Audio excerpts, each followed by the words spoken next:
warahmatullahi wabarakatuh. Perkenalkan, nama saya Siti Halila Sufina dari kelas C semester 1 jurusan Pendidikan Guru Sekolah Dasar dengan NIM 222720080.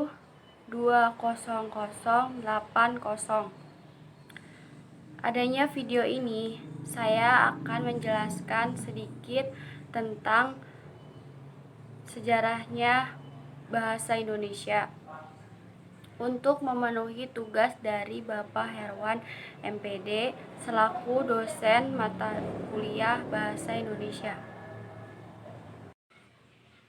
Saat ini, bahasa Indonesia salah satu bahasa yang diminati di luar negeri. Bahkan, ada beberapa negara yang mewajibkan bahasa Indonesia untuk dipelajari di sekolah-sekolah mereka, seperti Australia, Jepang, Vietnam, dan lain-lain. Adanya bahasa merupakan salah satu ciri kemajuan dari suatu bangsa. Bahasa juga dapat dikatakan sebagai mempersatu bangsa. Jadi, jangan sampai kita, orang Indonesia, tidak tahu asal-usul bahasa Indonesia yang kita gunakan sampai saat ini.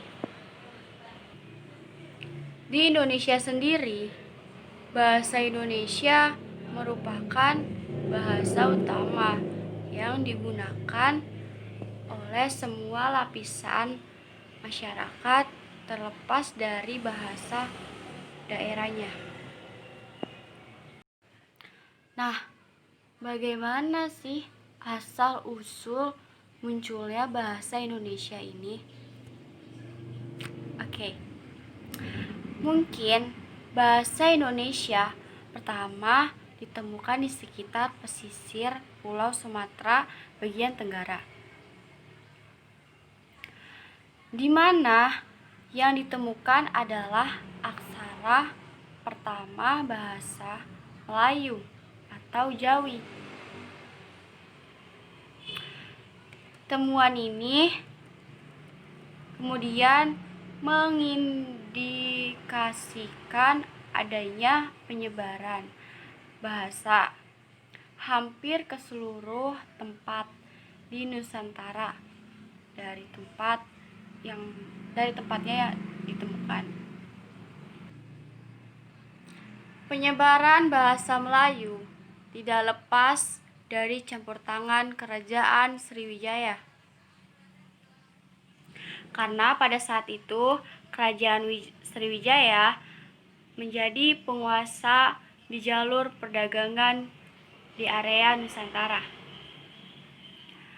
Bahasa Melayu menyebar ke pelosok Nusantara bersamaan dengan penyebaran agama Islam. Dan bahasa Melayu digunakan sebagai bahasa perdagangan antara pedagang dalam Nusantara maupun dari luar Nusantara. Perkembangan bahasa Melayu di wilayah Nusantara mempengaruhi dan mendorong tumbuhnya rasa persaudaraan dan rasa persatuan bangsa Indonesia. Oleh karena itu, para pemuda Indonesia yang tergabung dalam perkumpulan pergerakan secara sadar, mereka mengangkat bahasa Melayu menjadi bahasa Indonesia. Bahasa Indonesia menjadi bahasa persatuan untuk seluruh bangsa Indonesia. Secara sosiologis, kita dapat mengatakan bahwa bahasa Indonesia resmi diakui pada Sumpah Pemuda tanggal 28 Oktober 1928. Hal ini berkaitan dengan butir ketiga Ikrar Sumpah Pemuda, yaitu kami putra dan putri Indonesia menjunjung bahasa persatuan, bahasa Indonesia. Namun, secara yuridis, bahasa Indonesia diakui pada tanggal 18 Agustus 1945 atau setelah kemerdekaan Republik Indonesia.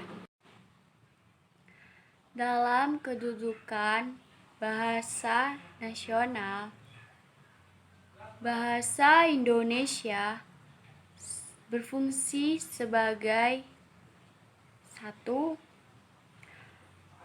Lambang kebanggaan nasional. 2. Lambang identitas nasional. 3. Sebagai bahasa persatuan nasional dari berbagai masyarakat yang berbeda-beda bahasa dan budaya. Serta 4. Sebagai bahasa penghubung antar daerah dan antar budaya. Dalam kedudukan bahasa resmi, bahasa Indonesia berfungsi sebagai 1. Bahasa resmi kenegaraan. 2. Bahasa pengantar di lembaga pendidikan. 3. Bahasa penghubung dalam pelaksanaan pembangunan dan pemerintahan tingkat nasional. Serta 4. Bahasa pengantar dalam pengembangan ilmu pengetahuan dan teknologi modern. Sejarah bahasa Indonesia tidak berhenti begitu saja, karena perkembangannya di Nusantara semakin pesat, apalagi dengan terbukanya membuat bahasa Indonesia menyerap kata-kata dari bahasa lain, baik bahasa daerah maupun bahasa asing. Bahasa Indonesia mengalami beberapa kali perubahan ejaannya agar mudah dimengerti dan penyesuaian kosakata baru. Berikut ini adalah tahapan-tahapannya. Ejaan Van Ophuizen. Ejaan ini merupakan ejaan Melayu yang dituliskan menggunakan huruf Latin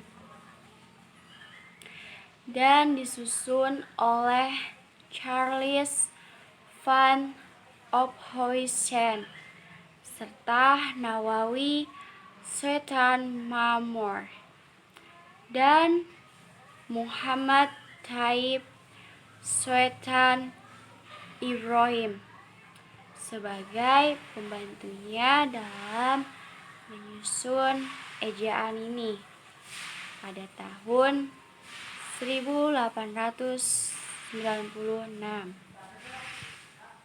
Ejaan Republik atau Ejaan Syewandi.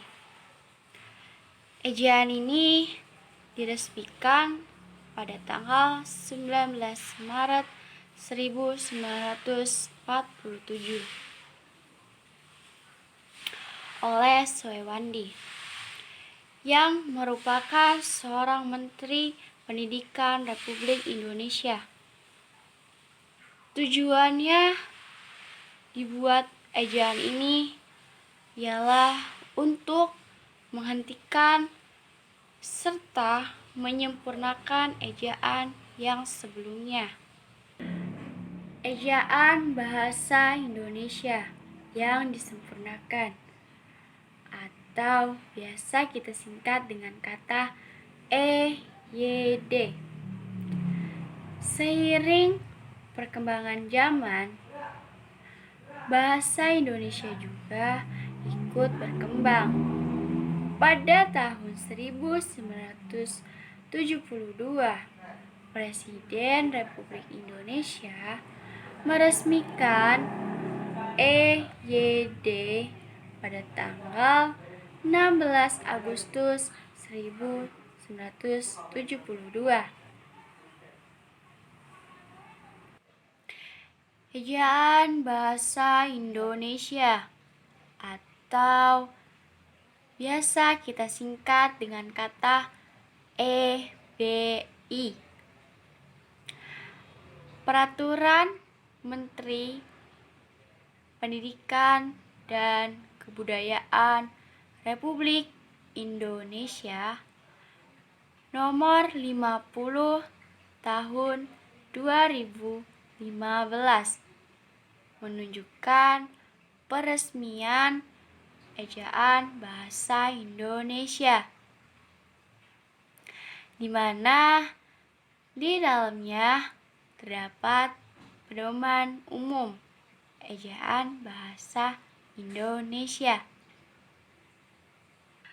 Ada 4 faktor yang menyebabkan bahasa Melayu diangkat menjadi bahasa Indonesia, yaitu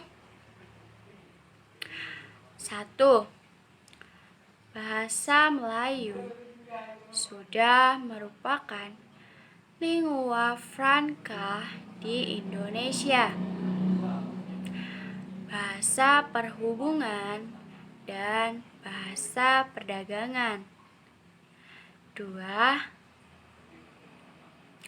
Sistem bahasa Melayu sederhana, mudah dipelajari karena bahasa Melayu tidak dikenal dengan tingkatan bahasa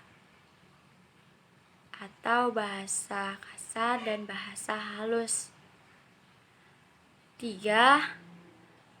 Suku Jawa, suku Sunda, dan suku-suku lainnya dengan sukarela menerima bahasa Melayu menjadi bahasa Indonesia sebagai bahasa nasional.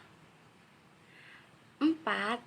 Bahasa Melayu mempunyai kesanggupan untuk dipakai sebagai bahasa kebudayaan dalam arti yang luas.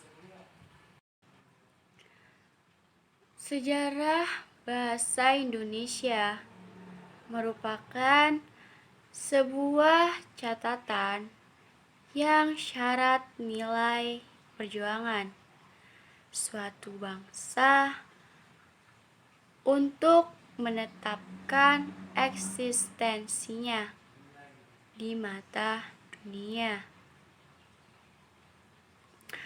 Perjuangan bangsa Indonesia untuk menjadikan bahasa Indonesia menjadi bahasa nasional